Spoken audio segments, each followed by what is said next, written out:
Hello everyone, welcome to our channel CodeBloom.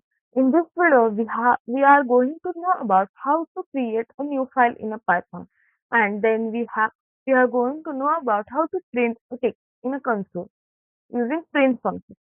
If you want to create a new file, then right click on a folder and click on New, then select Python file.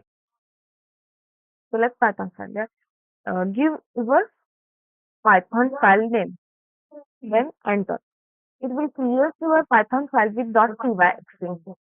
Then, if we want to print text in a console, then uh, print function is used. In that, double quotes is used to print a text.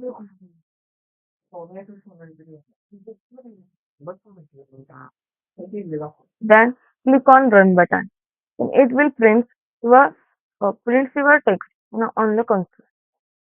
Thank you so much for watching this video.